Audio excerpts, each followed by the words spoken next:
하나님 말씀 함께 보겠습니다. 빌레몬서 1장 4절부터 7절까지의 말씀 우리가 다 함께 한 목소리로 읽겠습니다. 내가 항상 내 하나님께 감사하고 기도할 때 너를 말함은 주 예수와 및 모든 성도에 대한 내 사랑과 믿음이 있음을 들음이니 이로써 내 믿음의 굴레가 우리 가운데 있는 선을 알게 하고 그리스도께 이르도록 역사하느니라. 형제여 성도들의 마음이 너로 말미암아 평안함을 얻었으니 내가 너의 사랑으로 많은 기쁨과 위로를 받았느니라. 저는 신학대학원을 마치고 신학대학원을 마치면 나이가 27입니다. 군대 가기 좀 늦은 나이긴 한데 제가 그때 이제 군대를 가야 돼서 늦은 나이에 군대를 가려고 하니까 힘들 것 같아서 공군 장교 시험을 쳐서 장교로 이제 군대를 갔습니다. 공군 사관호생이라는 제도가 있습니다.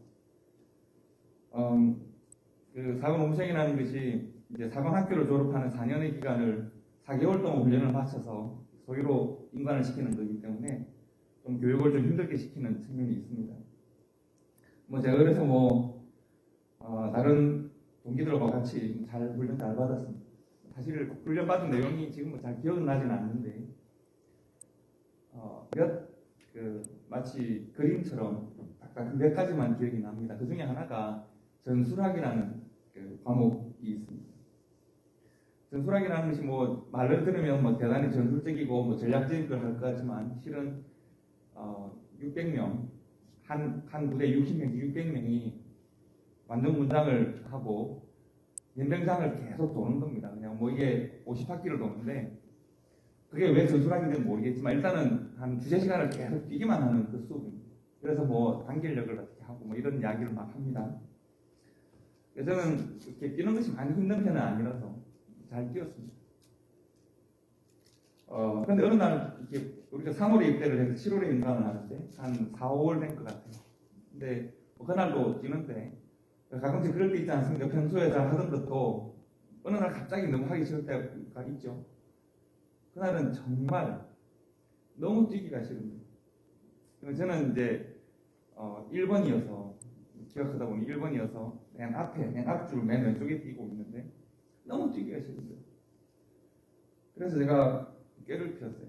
한 10몇 바퀴 20바퀴 가까이 뛸 때 이쪽에 이렇게 운동장 한쪽에 교관들이 서 있죠.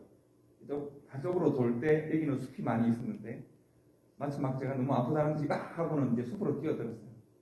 그랬더니 그 다음 바퀴 돌 때 저랑 같이 내오반을 뛰는 친구들이 지들도 마치 저를 돌보려고 한다는 듯이 왜 그래 하고는 또 뛰어들고 해서 서너 명이 이제 풀에 누웠어요. 잔디밭에 누워가지고 하늘을 보고 하늘에 구름이 지나간다 하늘은 파랗다 꾀를 부린 거죠. 교관들을 속이는 맛이 아주 맛있잖아요. 너무 맛있게 교관들을 속이고 한 50바퀴 뛰어야 되는데 한 20바퀴를 스킵한 거죠. 그리고 이제 마지막에 잠시 들어와서 이제 막 열심히 뛰었다는 듯이 이렇게 들어간 거죠. 너무 기분이 좋았습니다. 교관들을 속일 수 있다. 그래서 이제 그게 어떻게 보면 이게 훈련받는 그 친구들끼리는 자랑이 되기도 하고 그런 거니까.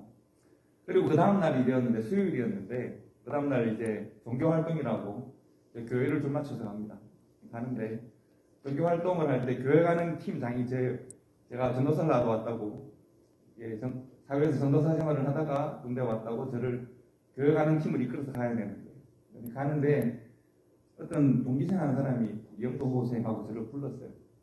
그러니까 우리 국대에 같이 이제 훈련을 받는 동기생인데 키가 제일 작은 쪽에 속해서 한 60명이 한 팀을 이루어가면 저는 맨 앞에 그 친구는 맨 뒤쪽에 서는 친구예요. 그러니까 서로 이야기할 시간이 별로 없고 사귈 만한 시간도 별로 없는 친구였는데 그런 사람이 있다는 정도만 알았었는데 되게 말을 들은 거죠. 영도고생 그랬더니 어제 나고하셨죠? 이렇게 물어봤어요. 뜨끔하잖아요. 꾀를 피운 건데 그래서 제가 그런데요. 우리가 보통 다른 사람의 관여를 잘 하지 않으니까요.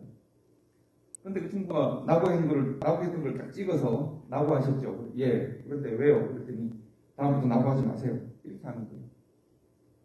그래서 제가 우리가 다들 훈련 힘들고 각자 알아서 하는 거지. 뭐 힘들면 나고할 수도 있지 않나요? 근데 왜 저한테 왜 그러세요? 라고 물어봤더니 그 동기생이 나쁘게 말한 것이 아니라 교회로 가는 중에 제가 잊을 수 없는 이야기 하나를 들려줬습니다. 그게 뭔가 하면 영동생이 키도 크고 뭐 잘 뛰는 것 같은데 자기는 어릴 때부터 너무 작고 왜소했다. 그러니까 키가 작으면 군대를 못 오는 키가 있습니다. 근데 그 친구는 그거 살짝 넘길 정도로 좀 작은 친구입니다. 구보로 시작이 되면 죽을 것 같답니다. 너무 힘들고 구보를 하는 것이, 왜냐하면 낙오를 하면 벌을 받으니까 너무 힘이 듭니다. 어떻게 하면 낙오를 안 하고 뛸 수 있을까? 뭐 계속 낙오를 하면 벌 받고 뭐 부르고 하다가 훈련 시간 다 끝나고 하니까 어떻게 하면 낙오하지 않을 수 있을까를 고민하는데, 생각을 하다 보니까 저 맨 앞줄에서 뚝뚝 뛰어가는 이영도라는 저 친구는 보니까 전도사를 하다 군대로 왔다는 거예요. 신학대학원 다니면서 전도사를 하다 군대로 왔다고 하는 거죠. 종교반에 또 갈 때 인솔을 하니까 생각을 했다는 거죠. 내가 저 이영도라는 저 친구를 예수님이라고 생각하자 생각을 한 거예요. 내가 저 친구를 십자가를 지고 하는 예수님이라고 생각하고, 나도 구보를 하는 게 아니라 십자가를 지고 하는 예수님의 뒤를 따라가는 거다, 이렇게 생각을 했다는 거예요. 그래서 자기가 십자가를 지는 심정으로 만중군장을 하고 총을 들고 나무다 뛰었다는 거죠. 그랬더니 뭐 낙오를 안 하고 겨우겨우 이제 잘 버티고 있었던 거죠. 그런데 어느 날 또 십자가를 지고 열심히 예수님을 뒤를 따라가고 있는데 예수님이 팍 쓰러지더니 하늘을 보고 놀고 있다는 거예요. 예수님이 팍 쓰러지더니 친구들하고 이렇게 자기들은 계속 돌고 있는데 저쪽 구석에서 하늘을 보고 놀고 있는 그 예수님을 보고 쓰러진 거예요. 다리 힘이 다 풀리고. 그날따라서 우리 부대에 낙오자들이 많았어요. 보통 한 3명 정도, 4명이 낙오를 하는데 20-30명이 낙오를. 우리 부대는 그날 낙오가 굉장히 많았어요. 저는 그런 낙오 있으려니 생각을 했더니 그 친구가 하는 말이 낙오하지 말라는 거예요. 저보고. 사람들이 너를 보고 있다는 거예요. 그리고 그 친구가 예수님이 왜 낙오했을까? 그 생각을 계속 했다고 하면서 영도고생 낙오하지 마세요. 사실 저는 좀 억울할 수도 있죠. 왜냐하면 저도 힘드니까 제가 직접 그 친구한테 잘못한 건 없잖아요. 나쁘게 한 것도 없고 그냥 나는 힘들어서 깨를 조금 피운 것 뿐인데, 괜히 자기가 나를 예수님으로 생각을 해가지고, 내가 언제 예수님으로 생각하다고 부탁한 적도 없는데 괜히 자기가 저를 그렇게 상상을 해서 무거운 짐을 제게 지워줘서, 의무를 지워줘서, 내가 언제 예수님이라고 나를 생각하다고 부탁한 것도 아닌데 나에게서 예수의 모습을 보려고 하는 것이죠. 제가 그 친구에게 왜 나한테 그런 책임을 지우냐고 항의를 할 수도 있겠지만, 실은 그날 제가 아무 말도 대꾸하지 못했습니다. 알겠다고만 말했습니다. 아주 큰 부정을 들은 느낌이었습니다. 제가 부정할 수 없었던 것은, 제가 그 친구에게 왜 아무 대꾸를 하지 못했냐 하면, 그 동기생이 저를 통해서 제 안에 있는 그 무엇인가를 보고 싶어 했다는 것을 제가 발견했기 때문입니다. 그가 보고 싶어 했던 것은 뭘까요? 예수님을 보고 싶어 한 것이죠. 그가 보고 싶어 했던 것은, 그가 저의 내면을 통해 보고 싶어 했던 것은 예수님이었는데, 제가 그에게 보였던 것은 아주 비겁하고 조금 연약한 저의 내면을 들키고 마는 것이죠. 그의 기대와 제 마음의 실체, 그의 기대와 제 내면이, 여러분, 제가 평안하고 좋을 때는 이 두 가지가 크게 차이가 나지 않습니다. 저는 좀 거룩한 척하고, 어릴 때부터 목사 아들로 교회에서 자라고, 대학을 마치고 바로 전도사 생활을 시작하고, 저는 좀 경건하고 거룩한 척하는 것을 잘 하는 편입니다. 평안할 때는 그렇습니다. 이 두 가지가 크게 차이가 나지 않습니다. 그런데 힘들고 어려울 때, 혹은 위기와 욕망이 사로잡힐 때, 우리의 숨겨진 내면이 수면 위로 드러나는 때가 있습니다. 내가 벗어버려야 하고 이별해야 되는 옛사람의 모습이 저도 모르는 사이에 문득 나타날 때가 있습니다. 제 동기생이었던 최모, 그 친구가 저에게서 발견한 것이죠. 저에게 예수라고 하는 기대를 품고 저를 보고 있었는데 힘들고 어려울 때 예수가 나타나는 것이 아니라 당신의 오랜 옛 내면이 드러나는 것이 운요라는 것을 발견한 것입니다. 그래서 제가 그 이후에 조심했습니다. 왜냐하면 그 최고 그 동기생뿐만 아니라 그날따라 수많은 우리 같은 그 구대에 있던 친구들이 낙오한 것을 보고 나에게 실망했구나. 나에게서 뭔가를 보고 싶다는 것을 보지 못했구나. 나 때문에 마음의 힘을 잃었구나라는 생각을 하게 되고 제가 조심하게 된 것이죠. 제가 그때 그 일을 통해서 두 가지 큰 깨달음을 얻었습니다. 첫째, 그렇구나. 나를 구원하시고 나를 만나주시고 나를 새 사람으로 인도하시는 일은 하나님이 하십니다. 그건 하나님이 하시는 일이죠. 하나님이 나를 만나주시는 겁니다. 내가 아무리 예수를 믿으려고는 안 될 때가 있습니다. 나에게 믿음을 주시는 분은 하나님이시고 성령님이십니다. 그러나 내가 새 사람의 새로운 삶을 살아가는 그 일은 나의 의지와 노력이 필요합니다. 하나님께서 나를 부르시고 구원하시고 나에게 새 생명 주셨음을 내가 부정하지 않습니다. 난 그것을 알고 있습니다. 그러나 내가 새 사람으로 살고 있는가? 매일매일 거듭난 삶으로 내가 살아가고 있는가? 예수 닮은 사람으로 살고 있는가는 나의 의지와 노력이 필요합니다. 내가 깨어있기 위하여 노력하지 않으면 예수님께서 마음받기 위해서 말씀하신 것처럼 세상에 대한 염려와 재리에 대한 유혹으로 나는 날마다 흔들리는 삶을 살아가게 됩니다.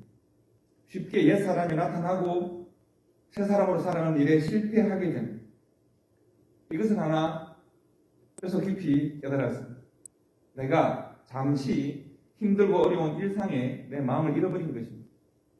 또 하나 제가 깨달은 것은 성령 하나님께서 나를 인도하시고 나를 가르치시는 특별한 방법이 있구나 생각했습니다. 우리 일반적으로 하나님께서 우리에게 언제 말씀하십니까? 우리 예배하고 기도하고 하나님 말씀을 읽을 때 이렇게 설교를 할 때 우리가 하나님의 뜻을 발견하죠. 그러나 때로 하나님께서는 문득 동기생을 통해서도 말씀하십니다. 문득 우리의 자녀들을 통해서도 나에게 하나님께서 계시의 말씀을 주실 때가 있습니다. 문득 어느 날 운전을 하다가 라디오를 통해서도 하나님께서 세상의 모든 방법을 통하여 나와 교통하여 주시는구나. 너 장깨 부리지 말고 앞으로 낙오하지 말고 다른 함께 힘들게 훈련받는 모든 너의 동기생들에게 예수 그리스도를 보여줄 수 있는 삶을 살아야지 라고 하는 그 메시지를 힘들게, 저보다 훨씬 힘들게 훈련을 받고 있는 동기생으로부터 하나님께서 제게 음성을 들려주셨다고 생각했습니다. 다시는 너의 연약한 내면을 세상에 보여주고 세상이 너를 통해 보고 싶어하는 것은 예수 그리스도인데 다시는 너의 연약한 너의 삶으로 너를 교통하지 말아라 라고 하는 귀한 말씀을 주셨다고 생각합니다. 여러분 우리가 잘 아는 사도 바울 성경을 기록하고 복음을 전하고 초대 교회를 세우는 데 가장 큰 역할을 했던 사도 바울이 정말 가고 싶어 했던 도시가 있습니다. 어느 도시인지 아십니까? 사람들이 말리고 가지 말라고 해도 꼭 나는 그 도시에 가야겠다. 사도 바울의 마음에 남아있던 도시의 이름이 있습니다. 어떤 도시일까요? 예루살렘입니다. 많은 사람들이 사도 바울이 예루살렘으로 돌아가는 것을 반대했습니다. 왜냐하면 그곳으로 가면 사람들이 예루살렘 교회 사람들이 바울을 그렇게 반기하지 않을 뿐만 아니라 핍박과 고난이 기다리고 있고 결박이 기다리고 있습니다. 아마도 당신은 그곳에서 죽을지도 모릅니다. 반대했습니다. 그런데 사도 바울은 예루살렘으로 돌아갑니다. 여러분 사도 바울이 예루살렘으로 몇 번 돌아간지 아십니까? 2번 돌아갑니다. 첫 번째 돌아갔을 때는 많은 사람들이 반겨주지 않고 반대해서 고향 다소로 돌아옵니다. 두 번째는 이제 선교의 마지막 1, 2, 3차 선교를 마치고 이제 내가 해야 될 일을 다 했다. 나의 달려갈 길을 다 달렸다. 라고 판단했을 때 그는 예루살렘으로 돌아갑니다. 그 예루살렘으로 두 번째 돌아갔을 때 그 아그리파 왕 앞에서 당시 왕이었던 아그리파 앞에서 자신을 변호할 수 있는 기회를 얻습니다. 왜냐하면 예언대로 결박당해서 이제 로마로 고송당하기 직전에 죄인으로 잡혀가기 직전에 재판을 받기 전에 아그리파 왕 앞에서 자신을 변호할 수 있는 시간을 얻습니다. 그때 사도 바울은 이렇게 말합니다. 아그리파 왕이여, 그러므로 하늘에서 보이신 것을 내가 거스르지 아니하고 먼저 다메섹과 예루살렘에 있는 사람과 온 유대 온 땅과 이방인에게까지 회개하고 하나님께로 돌아가서 회개에 합당한 일을 하라 전함으로 라고 했습니다. 사도 바울이 지금 전하는 것은 첫째는 회개하는 것입니다. 그 사도 바울 자신에게도 적용되어지는 일입니다. 둘째는 뭐라고 그랬습니까? 회개에 합당한 일을 하는 것입니다. 그 사도 바울조차도 그렇습니다. 사도 바울은 하나님의 복음을 만났습니다. 다메섹으로 가는 길에 예수 그리스도의 음성을 듣습니다. 그리고 엎드려 회개합니다. 그것으로 끝났을까요? 복음을 받은 것으로 끝났을까요? 사도 바울은 복음에 합당한 삶을 살기를 원했습니다. 그렇기 때문에 그는 예루살렘으로 돌아가고 선교하고 다시 예루살렘으로 돌아가고 있는 것입니다. 사도 바울이 여러 성경을 통해서 이 말을 반복하고 있습니다. 에베소서 4장 1절을 보시면 그러므로 주 안에 갇힌 내가 너희를 권하노니 너희가 부르심을 입은 부름에 합당하게 행하라고 했습니다. 부르심을 받았는가? 너희가 부르심을 받아서 너희가 에베소 교회가 된 것을 내가 안다는 것입니다. 그렇다면 너희는 해야 할 일이 무엇일까요? 부르심을 입은 부름에 어떻게 해요? 합당하게. 복음을 받았으면 복음에 합당하게 살아가야 한다는 것입니다. 빌보스에서도 같은 말씀을 하고 있습니다. 오직 너희는 그리스도의 복음에 어떻게 해요? 합당하게 생활하라는 것입니다. 복음을 받았는가? 그 복음이 너희 속에 있는가? 복음이 너희의 심령 가운데 심겼는가? 그렇다면 그 복음의 씨앗이 너의 심령과 삶 가운데 성장하고 자라나서 열매를 거두기에 합당하게 살아가라는 것입니다. 사도 바울은 평생 그가 복음으로 헌신합니다. 왜요? 복음에 합당하게 살기 위해서요. 자신의 심령 가운데 예수님이 찾아오셨습니다. 그리고 그는 그 복음에 합당한 삶을 살기 위하여 발버둥칩니다. 우리가 잘 아는 삭개오는 이 말씀에 가장 좋은 예가 됩니다. 삭개오는 복음에 관심이 있었습니다. 먼발치에서 예수를 보려고 우리가 잘 아는 나무에 올라갔다고 했습니다. 예수님께서 그를 부르십니다. 그리고 너의 집에 가겠다 말씀하십니다. 다른 말로 하면 내가 너의 마음에 들어가겠다는 말씀입니다. 삭개오는 복음으로 문을 두드리신 예수님을 받아들입니다. 그리고 삭개오는 복음을 받는 것뿐만 아니라 뭘 할까요? 복음에 합당한 삶을 결단합니다.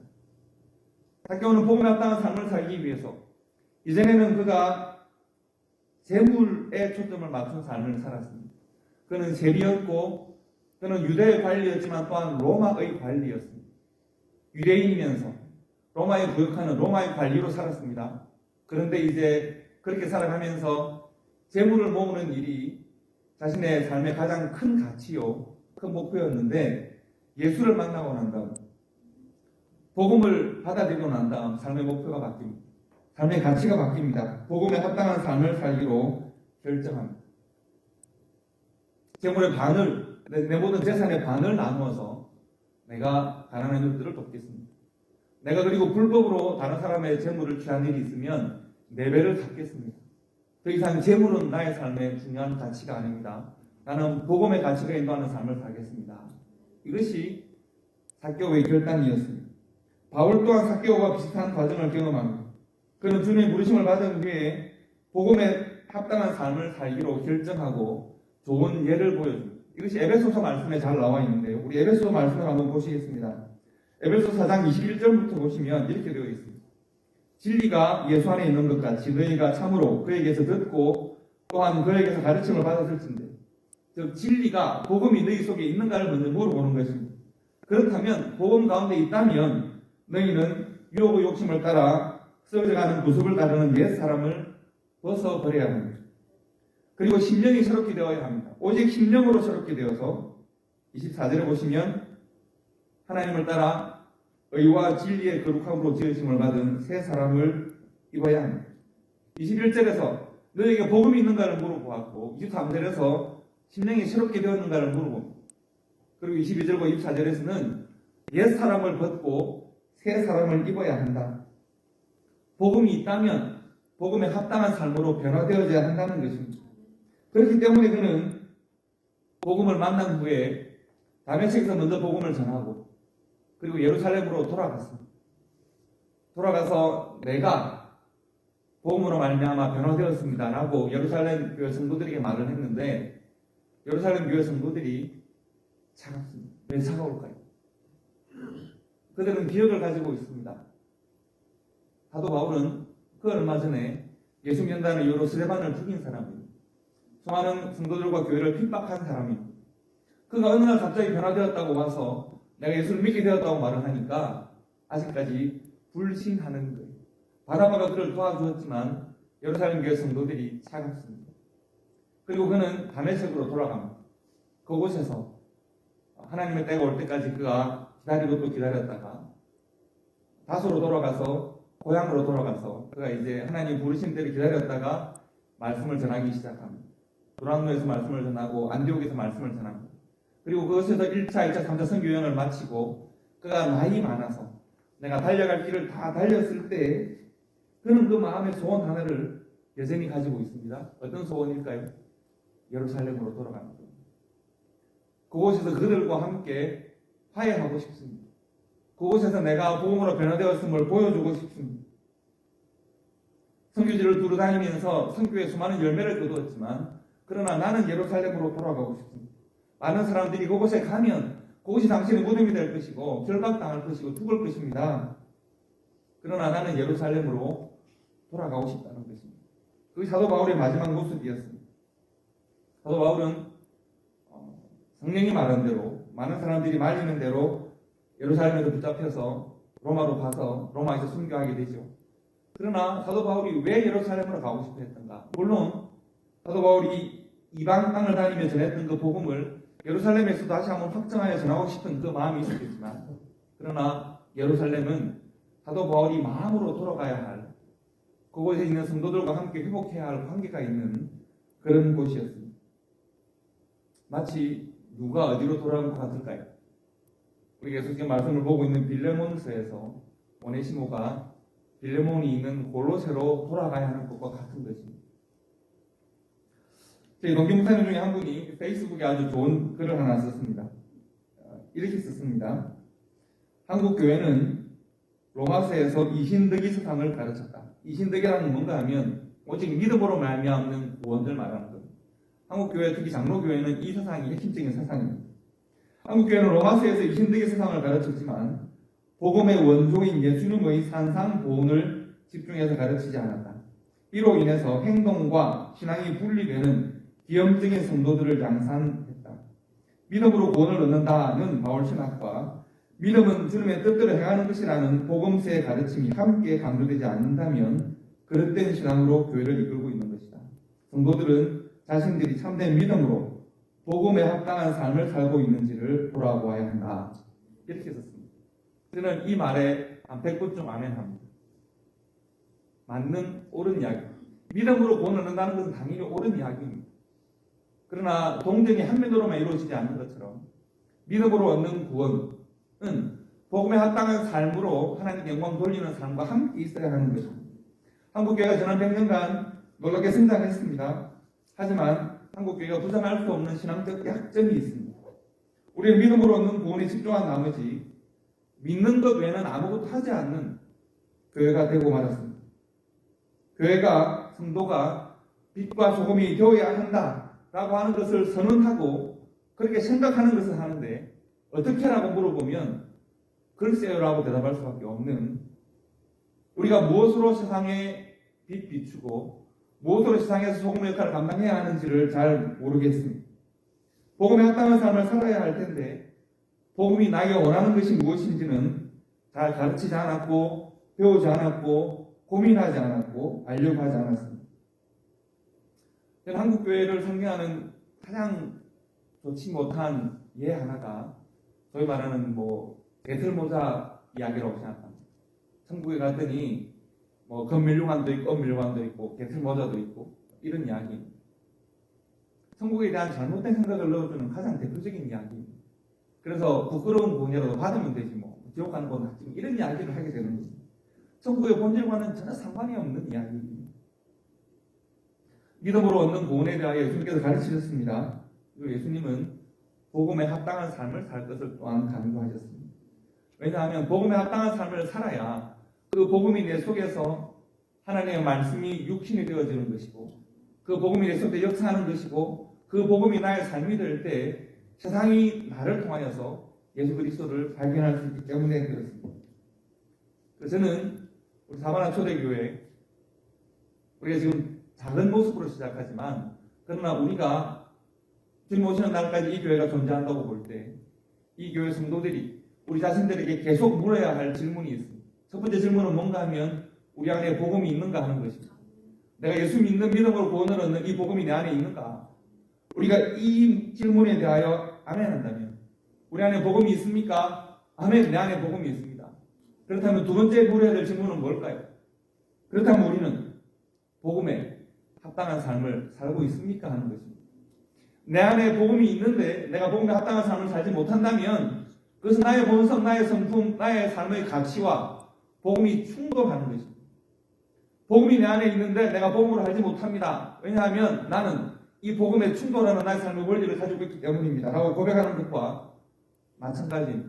여러분, 삭개오는 복음에 합당하게 살기 위해서 자신이 생명처럼 아끼는 재물을 내려놓았습니다. 사도 바울은 복음에 합당하게 살기 위해서 자신의 모든 자랑을 배설물로 여긴다고 했습니다.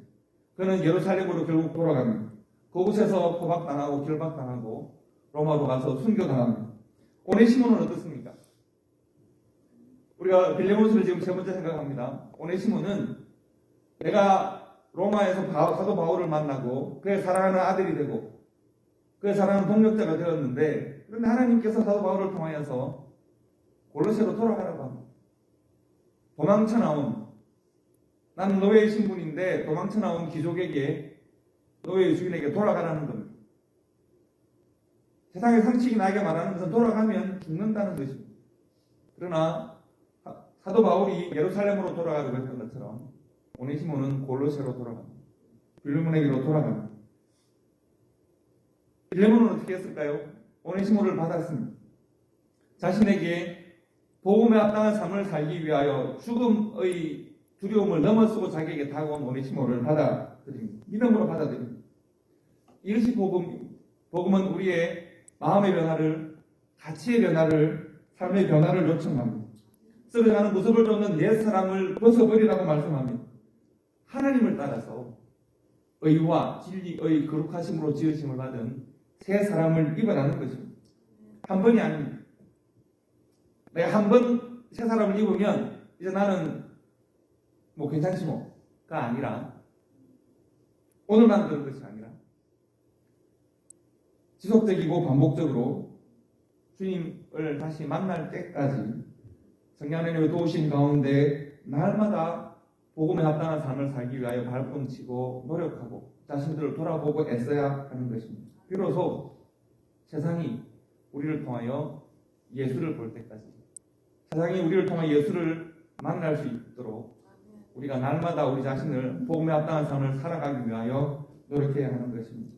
우리 사바나 지역에서 우리 많은 한인 이민자들 뿐만 아니라 복음에 목말라 하는 많은 지역사회 하나님께 우리 이웃을 허락한 많은 사람들이 이 사바나 초대교회와 성도들을 통하여 예수를 만날 수 있기를 축복합니다.